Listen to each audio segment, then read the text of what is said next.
नमस्कार, सौरभ द्विवेदी नाम है हमारा। आप देखना शुरू कर चुके हैं लल्लन टॉप शो। हमारे और आपके पुरखे भगवान कृष्ण महाभारत के युद्ध को रोकने के लिए जब कौरवों के दरबार में जाते हैं तो बात तो राजपाट की थी, आधे आधे की थी, पर आखिरी में 5 गांव के लिए भी तैयार हो जाते हैं। कृष्ण के इस उपक्रम को कहा गया कूटनीति। क्या है ये कूटनीति? अंग्रेजी में इसको डिप्लोमेसी कहा जाता है। माना जाता है कि दुनिया के बड़े से बड़े विवाद कूटनीति के जरिए, बातचीत के जरिए सुलझ सकते हैं, और ये कूटनीति है जिसके जरिए बड़े से बड़े विवादों के दौरान सामरिक सहयोग, आपसी दोस्ती, साझेदारों को तैयार करने का जतन होता है। इसीलिए महाभारत पर फिर लौटता हूं, वहां पर युद्ध पर्व के पहले उद्योग पर्व होता है। अब थोड़ा सा अंग्रेजी में भी बतिया लें। एक अमेरिकी सांसद रहे हैं जॉन डिनगेल, एक बड़ी अच्छी बात कहा करते थे, war is failure of diplomacy. आप सोच रहे होंगे कि ये भैया लल्लन टॉप आज शुरू में ही डिप्लोमेसी पर इतना काहे बतिया रहे हैं। एक और सुन लीजिए कोट इसी बात पर, हेनरी किसिंजर का है। कहते हैं diplomacy the art of restraining power, यानी शक्तियों को नियंत्रण में, संतुलन में और संयम में रखने की कला है। डिप्लोमेसी पर हम आज इतना इसलिए बतिया रहे हैं क्योंकि अगले 2 दिन भारत की कूटनीति के लिहाज से अहम होने वाले हैं। क्यों ये 2 दिन महत्वपूर्ण है भारत के लिए? क्योंकि हमारे देश के प्रधानमंत्री नरेंद्र मोदी जापान गए हैं। जापान किस लिए गए हैं? क्वाड की मीटिंग में शामिल होने के लिए। अब ये क्वाड क्या चीज़ है? QUAD, ये हमारे और आपके लिए जानना बड़ा ज़रूरी है, क्योंकि जब हम और आप देश के राजनयिक मामलों में, देश के विदेशी मामलों में, देश के सामरिक हित के मामलों में दिलचस्पी लेंगे, तभी देश मजबूत होगा। ये क्वाड क्या है विस्तार से बताएंगे। ये भी बताएंगे कि प्रधानमंत्री की अमेरिका, जापान और ऑस्ट्रेलिया के राष्ट्राध्यक्षों से जो सीधी बातचीत होनी है या हो रही है, उसका क्या लबोलुआब निकलेगा। बड़ी खबर में आज इन सारे सवालों के जवाब टटोलने की कोशिश करेंगे, पर शो में सबसे पहले दिन का वीडियो।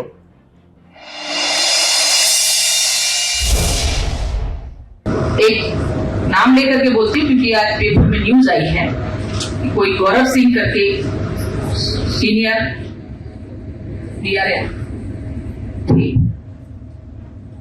उन्होंने किसी के महिला के साथ, सहकर्मी के साथ ये लोभ दे करके कि हम तुम्हारी अनुकंपा नियुक्ति करवा देंगे, हम तुम्हारा सर्विस लगवा देंगे, और उनका शोषण किया। कहीं ना कहीं उस महिला की भी गलती है। अगर किसी ने लोभ दिया है, लालच दिया है, और लोभ और लालच में आकर के आपने खुद को उसको समर्पित कर दिया, उन्होंने 1 साल 1.5 साल हो गया, और फिर आप उसकी शिकायत करोगे, मुझे लगता है वो गलत है।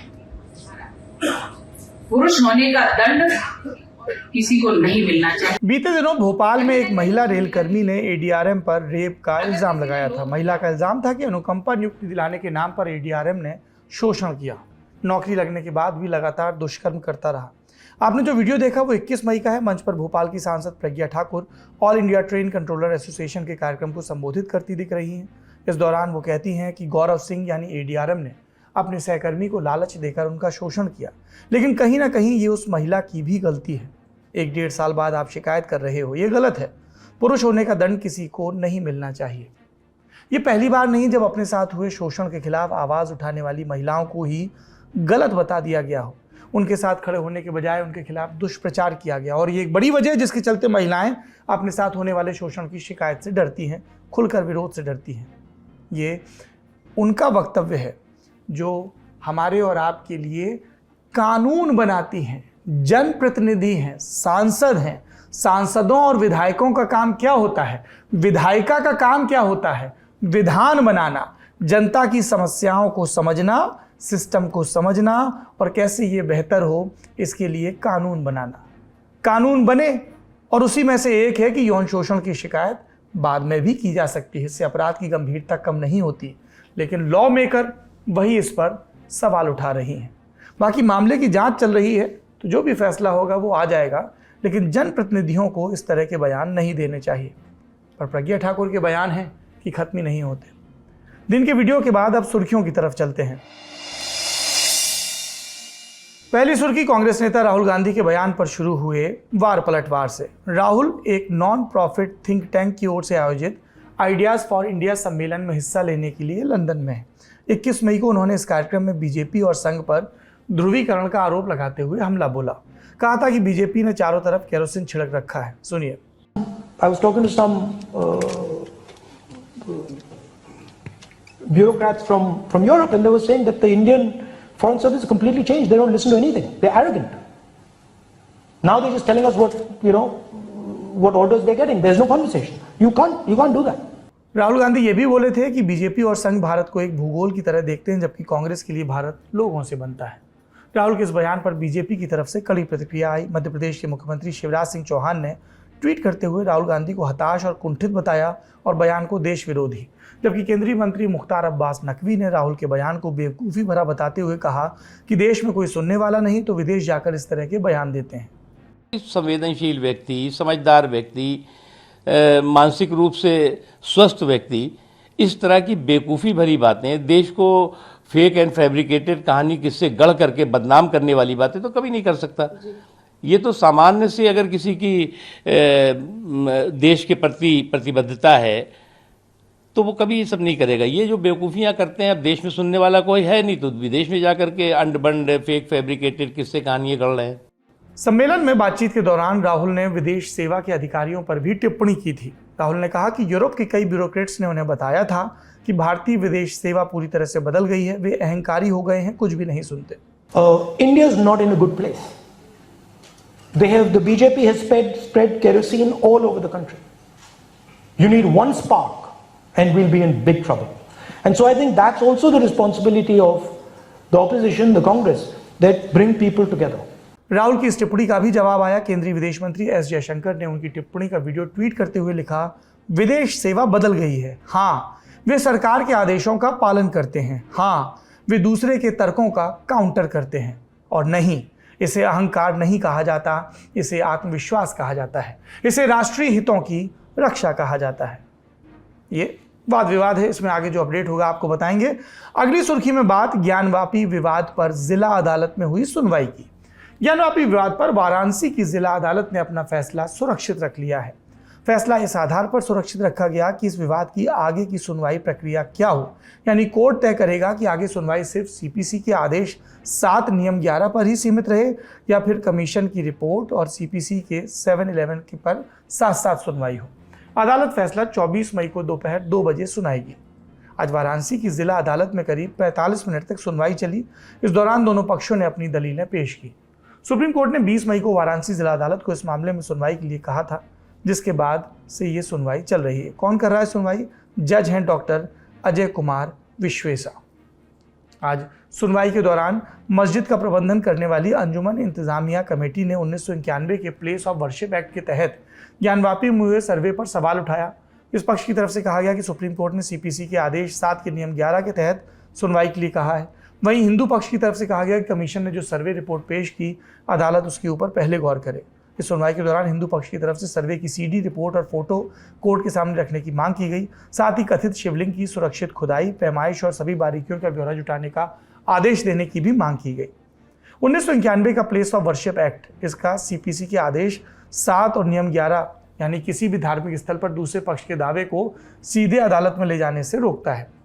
यानी किसी धार्मिक स्थल की प्रकृति और स्थिति को बदलने की याचिका सीधे अदालत में दी जा सकती है। कानून के तहत उस याचिका पर सुनवाई ही नहीं होगी। हालांकि ये किसी धार्मिक स्थल की प्रकृति और स्थिति की पहचान के लिए कोई जांच, कमीशन का गठन या सर्वेक्षण से नहीं रोकता। अगर किसी कमीशन की सर्वे रिपोर्ट से विवादित धार्मिक स्थल को लेकर दावेदार पक्ष के दावों की तस्दीक होती है और अदालत उसे मान लेता है, तभी आगे की सुनवाई होगी। इससे पहले इस विवाद को लेकर सुप्रीम कोर्ट में सुनवाई हुई थी। सुनवाई के बाद कोर्ट ने आदेश दिया था कि ज्ञानवापी मस्जिद में वजू की व्यवस्था की जाए और जिस जगह विवादित आकृति मिलने का दावा किया जा रहा है वो जगह सील की जाए। सुप्रीम कोर्ट में इस मामले की अगली सुनवाई जुलाई के पहले हफ्ते में होगी। तीसरी सुर्खी बिहार से है। बिहार के मुख्यमंत्री नीतीश कुमार ने जातिगत जनगणना को लेकर सर्वदलीय बैठक बुलाने का फैसला किया। इसकी तारीख अभी तय नहीं हुई, पर माना जा रहा है कि यह बैठक इसी हफ्ते 27 मई को हो सकती है। पटना में पत्रकारों से बात करते हुए मुख्यमंत्री नीतीश कुमार बोले कि जातिगत जनगणना को लेकर कई दलों से बात हुई, उसके बाद ये फैसला हुआ सभी पार्टियों से इस मुद्दे पर बात की जाए, सहमत के बाद इस पर काम शुरू किया जाए। जातिगत जनगणना के मुद्दे पर अब तक बचती आ रही बीजेपी ने भी इस पर विचार विमर्श की बात कही। उप मुख्यमंत्री तारकिशोर प्रसाद ने सर्वदलीय बैठक पर प्रतिक्रिया देते हुए कहा कि बीजेपी विमर्श कर रही है, जल्द फैसला लेंगे। पिछले हफ्ते नीतीश कुमार सरकार में कृषि मंत्री और बीजेपी नेता अमरेंद्र प्रताप सिंह ने कहा था, बिहार और देश में जाति आधारित जनगणना की कोई ज़रूरत नहीं है। बिहार में जातिगत जनगणना की मांग काफ़ी समय से चल रही है। इस मुद्दे पर मुख्यमंत्री नीतीश कुमार के साथ विपक्ष के नेता तेजस्वी यादव भी साथ खड़े नजर आते हैं, जबकि सहयोगी बीजेपी चुप्पी साधे रहती है। अभी तक बिहार विधानसभा में इस जनगणना पर 2 बार प्रस्ताव भी पारित हो चुका है। अब एक बार फिर से सर्वदलीय बैठक से चर्चाओं का बाजार नए सिरे से गर्म है। वैसे बात इसकी भी हो रही है कि जेडीयू की तरफ से राज्यसभा का उम्मीदवार कौन होगा। 24 मई से बिहार में राज्यसभा चुनाव के लिए नामांकन होना है और इस बात पर सस्पेंस बना हुआ है कि मुख्यमंत्री नीतीश कुमार अपने पुराने सहयोगी और पूर्व नौकरशाह और मौजूदा केंद्रीय मंत्री आरसीपी सिंह को क्या तीसरी बार राज्यसभा भेजेंगे या नहीं, और अगर नहीं तो कौन से नए नाम होंगे। ये थी आज की सुर्खियां। अब चलते हैं दिन की बड़ी खबर की तरफ। 26 दिसंबर 2004 वो तारीख जिसे दुनिया शायद ही भूल पाए। इस तारीख में 2,27,000 दर्ज मौतों का इतिहास है। वो मौतें जिनकी गिनती हो पाई, ना गिने जाने वालों की संख्या का हिसाब कहीं नहीं लगाया जा सका। इंडोनेशिया के सुमात्रा में भूकंप के बाद उठा तूफान सुनामी की शक्ल ले चुका था। साउथ एशिया के 14 देशों ने इसकी मार झेली थी। हिंदुस्तान भी अछूता नहीं रहा था। 100 फीट ऊंची लहर क्या होती है, इंसानी आंखों ने सामने से देखा था। तबाही और त्रासदी का ऐसा मंजर जिससे दुनिया व्यथित हो उठी।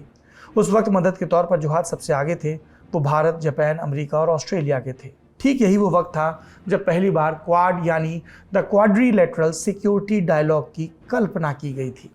आज मूर्त रूप में ये इन्हीं 4 देशों का संगठन है। साल 2007 में क्वाड की स्थापना हुई, एक बैठक भी हुई, लेकिन तब इसे गंभीरता से नहीं लिया गया। ऑस्ट्रेलिया में सत्ता परिवर्तन हुआ, अमेरिका चीन के बीच तनाव बढ़ा, ऑस्ट्रेलिया सरकार का झुकाव तब चीन की तरफ भी दिखा, तो प्रासंगिकता क्वाड की कम होती रही और 1 साल बाद ही ये भंग भी हो गया। फिर साल 2017 में 9 साल बाद इसकी फिर से ज़रूरत मालूम पड़ी। दुनिया के मानचित्र पर चीन के बढ़ते दबदबे और कोरोना काल में फिर उपजी परेशानियों के बीच संगठन का महत्व बढ़ा। क्वाड नए अवतार में वापस आया। इसका मकसद free and open Indo Pacific, इसके लिए बुनियादी ढांचे, जलवायु परिवर्तन और टेक्नोलॉजी समेत विभिन्न क्षेत्रों में व्यावहारिक सहयोग को बढ़ावा देना। आसान शब्दों में कहें तो चीन के खिलाफ की गई एक चतुष्कोणीय घेराबंदी है। साउथ चाइना सी में उसकी मनमानी को रोकने का प्रयास भी है। क्योंकि क्वाड सुनने और बोलने में जटिल सा लगता है, इसलिए हमने सोचा कि पहले इसी का तिया पाचा समझ लिया जाए, ताकि खबर समझने में, महत्व समझने में आसानी हो। फिलवक्त इसी क्वाड की बैठक के लिए भारतीय प्रधानमंत्री नरेंद्र मोदी, अमेरिकी राष्ट्रपति जो बाइडेन, ऑस्ट्रेलिया के नवनिर्वाचित प्रधानमंत्री एंथनी अल्बनीज, जापान की राजधानी टोक्यो में है। जापान के प्रधानमंत्री फूमियो किशिदा सबकी अगवानी कर रहे हैं। कल क्वाड की बैठक होनी है। सुबह से आप टीवी पर देख रहे होंगे, जैसे ही प्रधानमंत्री मोदी टोक्यो पहुंचे उनका जोरदार स्वागत किया गया। चिरपरिचित अंदाज में प्रधानमंत्री वहां रह रहे भारतवासियों से मिले, लोगों को ऑटोग्राफ दिए। कई वीडियो वायरल हुए, देखिए। मेरा नाम मित्सुकी है, मैं योग वाह। 5 मिनट कक्षा में पढ़ता हूँ। अच्छा। जुबान में आपका बहुत स्वागत है। वाह वाह। मैं यहाँ पे सीख ये कहाँ से सीख लिया तुमने हिंदी? हैं? Yes sir. हैं? बहुत अच्छा जानते हो।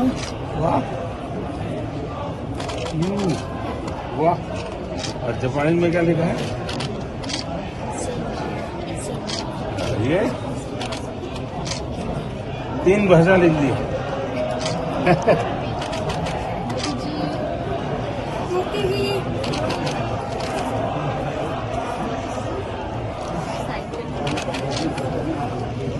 जापान के एक बच्चे से पीएम मोदी की बातचीत का वीडियो भी सोशल मीडिया पर खूब वायरल है। इसके बाद शुरू होता है मुलाकातों और बैठकों का सिलसिला। 40 घंटे के इस दौरे में प्रधानमंत्री मोदी को क्वाड समेत कुल 23 बैठकों में हिस्सा लेना है। प्रधानमंत्री ने आज जापान की कई टॉप कंपनियों के सीईओ से भी मुलाकात की, जिसमें कार कंपनी सुजुकी के सीईओ ओसामू सुजुकी भी शामिल थे। क्वाड की मीटिंग के अलावा राष्ट्रपति बाइडेन, जापानी प्रधानमंत्री फूमियो किशिदा और ऑस्ट्रेलियाई प्रधानमंत्री अल्बनीज से भी प्रधानमंत्री मोदी की बायलैटरल टॉक यानी 1-to-1 बातचीत होनी है। ये बातचीत ऐसे माहौल में होनी जब रूस यूक्रेन संकट का गहरा असर वैश्विक अर्थव्यवस्था पर दिख रहा है। दूसरी तरफ चीन हर वक्त अपने हिसाब से सीमाओं की रूपरेखा तय करने की कोशिश कर रहा है। चीन का क्वाड से विशेष कष्ट रहता है। बैठक से 2 दिन पहले पाकिस्तान के विदेश मंत्री बिलावल भुट्टो और चीन के विदेश मंत्री वांग यी ने चीन के ग्वांगझू शहर में मुलाकात की। उस दौरान प्रेस कॉन्फ्रेंस कर वांग यी ने कहा भी कि इंडो पैसिफिक रणनीति अंतर्राष्ट्रीय समुदाय में, खासकर एशिया पैसिफिक क्षेत्र में अधिक सतर्कता और चिंता पैदा कर रही है। अमेरिका की इंडो पैसिफिक रणनीति का असफल होना तय है, ये चीन के मंत्री ने कहा। उन्होंने कहा कि ये सही मायने में विभाजन पैदा करने, टकराव को भड़काने और शांति को कम करने की रणनीति है। इससे चीन को फर्क नहीं पड़ता। पर आप समझो फर्क नहीं पड़ता तो बयान क्यों दिया? ये एक तरह की खींच थी। और जहां तक खींच के परे बयान की बात है तो कई दफ़ा वो इस संगठन को, क्वाड को, एशियन नाटो भी कहता है। लेकिन नाटो और क्वाड में एक बड़ा फर्क है। नाटो अमेरिका के साथ साथ यूरोपीय देशों का खालिस सैन्य संगठन है, सैन्य मोर्चा है, जबकि क्वाड में जलवायु परिवर्तन और टेक्नोलॉजी समेत कई मुद्दों पर बात होती है। चीन इससे परेशान क्यों है, ये समझने के लिए हमने पूर्व राजनयिक अचल मेहरोत्रा से बात की। सुनिए। देखिए, अपने रिवाइवल के बाद पिछले 5 साल में क्वाड ने एक स्पेसिफिक शेप ली है और इसके ओवरऑल ऑब्जेक्टिव सब खुल के सामने आ चुके हैं। और वो ऑब्जेक्टिव है चाइना को कंटेन करना। थ्योरेटिकली एक peaceful, open Indo Pacific region which is prosperous और जहाँ पे रूल ऑफ लॉ फॉलो किया जाता है, ये डिक्लेयर्ड ऑब्जेक्टिव्स है। लेकिन भावना इसके पीछे यही है कि चाइना के बढ़ते हुए प्रभाव को रोकना है। और इसी दिशा में ये क्वाड का जो इंटरेक्शन है, इसका लेवल बढ़ा के head of state, head of government तक लाया गया है। और क्वाड 3 समिट में काफ़ी हद तक फोकस इस बात पर रहेगा कि अब तक जो हुआ है उसकी समीक्षा की जाएगी और आने वाले वक्त के लिए कोई फ्रेमवर्क दिखाया जाएगा। यानी कि पहले समीक्षा होगी और फिर आगे की रणनीति तैयार की जाएगी। इस चर्चा में बायोटेक्नोलॉजी से लेकर साइबर सिक्योरिटी तक कई विषयों पर बात होगी। इसके अलावा और क्या अहम मुद्दे होंगे, ये समझने के लिए हमने बात की विदेशी मामलों की जानकार स्वस्ति राव से। सुनिए। चाइना को भले ही हम कहते हैं कि क्वाड जो है उसमें कोई मिलिट्री टीथ नहीं है, क्वाड जो है वो एशियन नेटो नहीं है, हिंदुस्तान मतलब बिल्कुल कंसिस्टेंटली इस आर्गुमेंट को कहता रहा है। चाइना के लिए भी कहता रहा और रशिया के लिए भी कहता रहा, क्योंकि हम दोनों को ही इस तरह से मतलब बहुत एंटेगनाइज नहीं करना चाहते। हमारे अपने इश्यूज हैं उनके साथ, हमारी अपनी ट्रेड के इश्यूज हैं, हमारे अपने बहुत सारे प्रॉब्लम्स हैं। लेकिन ऐसा नहीं है कि चाइना इस नाइविटी को हर बार बाय करता है। तो पॉइंट ये है कि even when we don't say that it is an military alliance और it is any specific security component, I do not think that China really buys into that naivety and China shouldn't. The point is that China को भी पता है कि close doors जो meetings है Quad की countries की, वो कहाँ, वो क्या होती है, उनमें क्या इंटेलिजेंस शेयर होती है, उसमें जो नेशनल सिक्योरिटी एडवाइजरी जो मेंबर्स हैं वो कितनी बार मिलते हैं। भले ही वो क्वाड में ना मिले, लेकिन वही क्वाड कंट्रीज के जो अगर मेंबर्स हैं, अगर वो क्वाड के बाहर मिल रहे हैं तो बात तो वही हुई ना कि मतलब वो वही देश है जो क्वाड के बाहर इस तरह की चीजों में लगे हुए हैं और वापस फिर क्वाड में आके वो सप्लाई चेन रेजिलियंस वगैरह की बातें कर रहे हैं, रूल्स बेस्ड ऑर्डर की बातें कर रहे हैं। तो चाइना को ये बात पता है। मैं कहूंगी इसमें तथ्य कितना है आरोपों में, एक तरह से देखें तो ये आरोप कहीं ना कहीं ये बात बिल्कुल सही है, क्योंकि इंडो पैसिफिक स्ट्रैटेजी जो यूएस की है, ना केवल यूएस की इंडो पैसिफिक स्ट्रैटेजी बल्कि यूके की इंडो पैसिफिक स्ट्रैटेजी, जर्मनी की, फ्रांस की, ईयू की, इन सब कंट्रीज की जो इंडो पैसिफिक स्ट्रैटेजी है वो क्लियर तौर पे कहती है कि हम इंडो पैसिफिक में चाइना के बढ़ते इलीगल प्रभुत्व का, जिस तरह से चाइना रूल्स बेस्ड ऑर्डर को बिल्कुल डिस्ट्रॉय कर रहा है, वो हमारे लिए बहुत बड़ा कंसर्न है। तो और इन सारे देशों से भारत के संबंध बहुत अच्छे हैं। भारत इन सबकी इंडो पैसिफिक स्ट्रैटेजी में बड़ा सेंट्रल स्थान जो है वो ऑक्यूपाई करता है। तो उस लिहाज से अगर चाइना ये समझ रहा है तो चाइना की समझ में कोई गलती तो नहीं है। हाँ, बात यह है कि बात आ जाती है कितना रेटरिक उसमें है। और मतलब यही मैंने आपसे बोला कि हिंदुस्तान एक बहुत अच्छी सिचुएशन में है क्वाड को लेकर, क्योंकि क्वाड को हम जब कहते हैं कि quad is not a military alliance, quad जो है वो एक ज्यादा बड़े लेवल पे, एक फ्लेक्सिबल लेवल पे ट्रांसनेशनल सिक्योरिटी थ्रेट्स को टैकल करने के लिए बनाया है, एक फ्यूचरिस्टिक अलायंस है एटसेट्रा। इसमें मतलब पूरी दुनिया का कल्याण है, क्योंकि वो किसी एक देश के खिलाफ नहीं है। कुल मिलाकर क्वाड की कोशिश होगी कि अब तक जितनी चर्चाएं की जा चुकी हैं उसको मूर्त रूप दिया जा सके। हम जानते हैं कि चीन और अमेरिका में लंबे वक्त से शह और मात का खेल है। चीन के बढ़ते दबदबे पर लगाम के लिए अमेरिका अब एशिया में नया इकोनॉमिक फोरम बनाने की दिशा में आगे बढ़ गया है। अमेरिकी राष्ट्रपति जो बाइडेन ने जापान के प्रधानमंत्री किशिदा फूमियो के साथ इंडो पैसिफिक इकोनॉमिक फ्रेमवर्क भी लॉन्च किया। प्रधानमंत्री मोदी भी इस मौके पर मौजूद रहे। भारत भी इस संगठन का हिस्सा बन चुका है। ये संगठन यानी IPEF 13 देशों का संगठन है जो एशिया में व्यापार के लिए करीबी साझेदार होंगे। इसमें अमेरिका, जापान और भारत के अलावा Brunei, Indonesia, Malaysia, New Zealand, Philippines, Singapore, south Korea, Thailand और वियतनाम शामिल हैं। मकसद यही कि व्यापार के क्षेत्र में चीन के बढ़ते एकाधिकार को तोड़ा जा सके। सुनिए प्रधानमंत्री मोदी ने इसकी लॉन्चिंग के दौरान क्या कहा। भारत सदियों से एक प्रमुख केंद्र रहा है। यह उल्लेखनीय है कि विश्व का सबसे प्राचीन कमर्शियल पोर्ट भारत में मेरे होम स्टेट गुजरात के लोथल में था। इसलिए यह आवश्यक है कि हम क्षेत्र की आर्थिक चुनौतियों के लिए साझा समाधान खोजें, रचनात्मक व्यवस्थाएं बनाएं। एक्सेलेंसी, भारत एक इंक्लूसिव और flexible Indo Pacific economic framework के निर्माण के लिए आप सभी के साथ काम करेगा। मेरा मानना है कि हमारे बीच रेजिलियंट सप्लाई चेन्स के 3 मुख्य आधार होने चाहिए: ट्रस्ट, ट्रांसपेरेंसी एंड टाइमलीनेस। मुझे विश्वास है कि यह फ्रेमवर्क इन तीनों स्तंभों को मजबूत करने में सहायक होगा और इंडो पैसिफिक क्षेत्र में विकास, शांति और समृद्धि का मार्ग प्रशस्त करेगा। एक तरह से देखा जाए तो यहाँ भारत ने एक अच्छे साझेदार के तौर पर अमेरिका की सुनी। बाइडेन ने इसकी लॉन्चिंग के पहले कहा था, अपने सहयोगियों और भागीदारों से अधिक की खरीद की जानी चाहिए, हमारी आपूर्ति श्रृंखला के लचीलेपन को मजबूत किया जाए। बाइडेन की इस यात्रा का एकमात्र उद्देश्य भी यही समझ आता है कि वो यूक्रेन पर रूसी आक्रमण और एशिया में चीन की चुनौती को एक साथ संभाल सकें। जापान के प्रधानमंत्री की तरफ से बयान आया कि रूस ने यूक्रेन पर आक्रमण कर अंतर्राष्ट्रीय व्यवस्था की नींव हिला दी है। यथास्थिति को बदलने के एक तरफा प्रयासों को दुनिया में कहीं भी बर्दाश्त नहीं किया जा सकता। ये बयान बताता है कि जापान अमेरिका के प्रभाव में रूस पर मुखर हो चुका है। ऐसे में अमेरिकी राष्ट्रपति से पीएम मोदी की कल सुबह होने वाली द्विपक्षीय बातचीत भी अहम हो जाती है।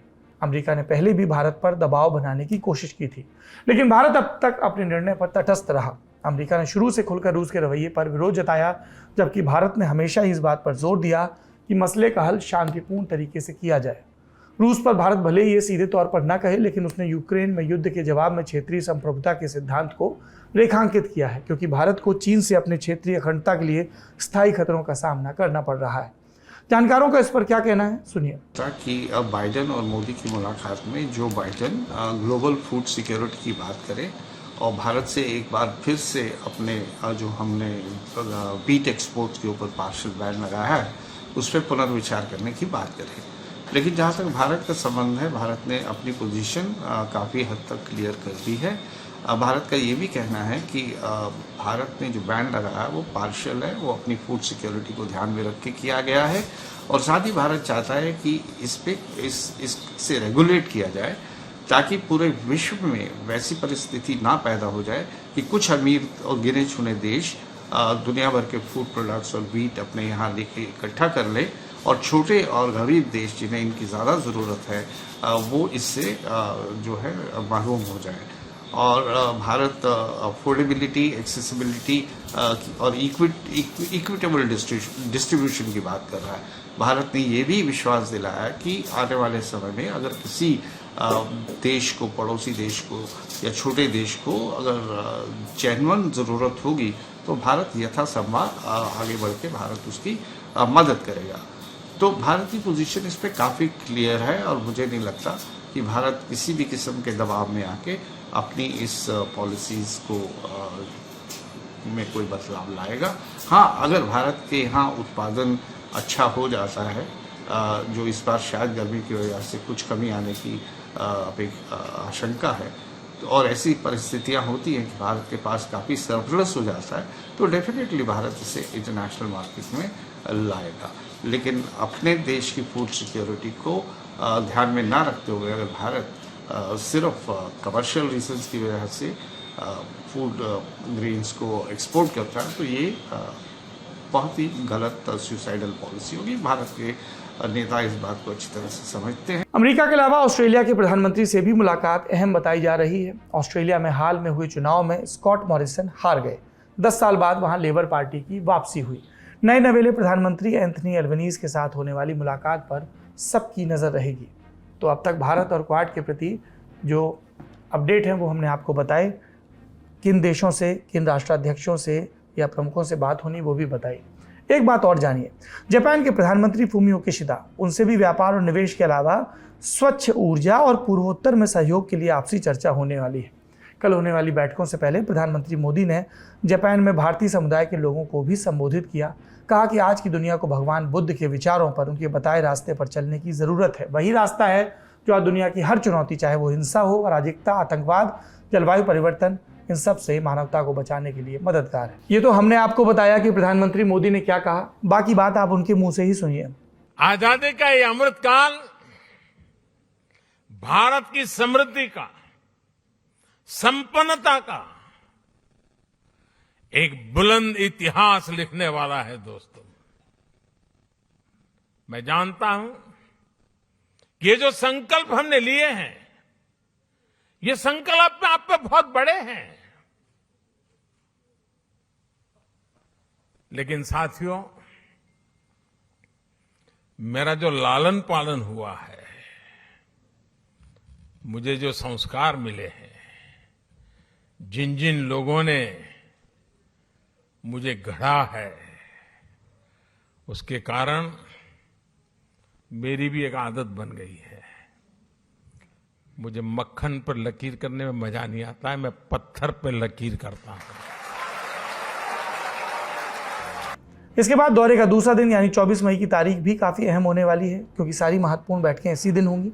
इस पर हमारी नज़र बनी रहेगी, लल्लन टॉप शो में भी और दुनियादारी में भी और मास्टर क्लास में भी। मास्टर क्लास लल्लन टॉप की एक नई पेशकश है जो शनिवार के दिन रिलीज़ की जाती है। इसमें एक अहम इंटरनेशनल मसले पर, अंतर्राष्ट्रीय मसले पर विद्वान के साथ विस्तार से बात होती है, ताकि हमारी और आपकी समझ में इजाफा हो।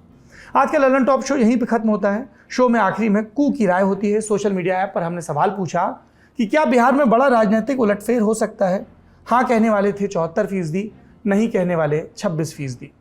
आज के लिए इतना ही। अपना और अपनों का ख्याल रखिए। शुभ रात्रि।